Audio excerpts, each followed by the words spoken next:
YouTube family. आज हम बना रहे हैं रमज़ान स्पेशल में चिकन पकोड़ा।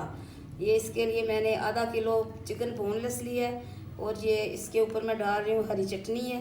इसमें मैंने सब्ज़ धनिया सब्ज़ मिर्चें डाल के इसको अच्छी तरह से मैश कर लिया है। अभी इसमें मैं डालूँगी अदरक और लहसुन का पेस्ट। ये पेस्ट तो है नहीं है, घर में इसकी कुटाई की है मैंने। इसके बाद इसमें डालूँगी ये दही है, इसका मैंने पानी निकाल लिया था।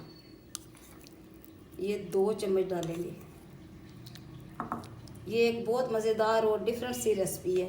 इसके बाद ये मसाला जाते हैं, इसमें नमक, सुरख मिर्चें, सूखा धनिया, अदरक और लहसुन का पाउडर, ये सारा मैंने मिक्स करके डाल दिया इसमें। अभी इसमें डालूँगी 4 बड़े चम्मच मैंने रखा हुआ है इसमें बेसन।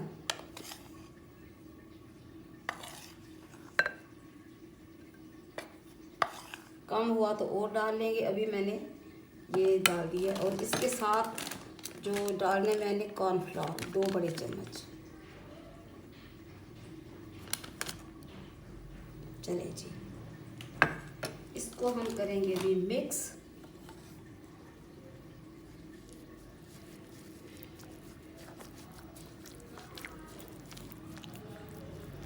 मैंने इसको अच्छी तरह से मिक्स कर लिया और इसको मैंने बड़े बर्तन में डाल लिया और इसे रखेंगे अभी हम फ्रिज में 10-15 मिनट के लिए।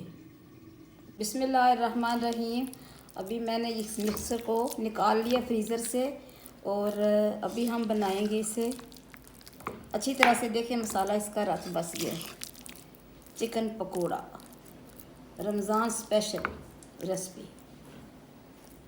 बिस्मिल्लाहिर्रहमानिर्रहीम। फ्राई के लिए मैंने ऑयल रख दिया था पहले से ही। ये देखें दरमियानी आंच पे रखा है मैंने,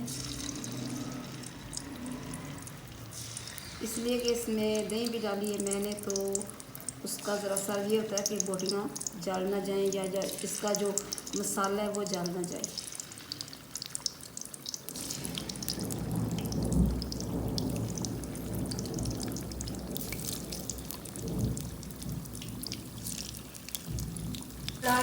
ये देखिए अच्छी तरह से चिकन पकौड़ा फ्राई हो चुके हैं। अभी मैं इसे निकालने लगी हूँ। तो ये है हमारी आज की रेसिपी चिकन पकोड़ा। आप भी बनाएं, पकाएं, अपने प्यारों को खिलाएं।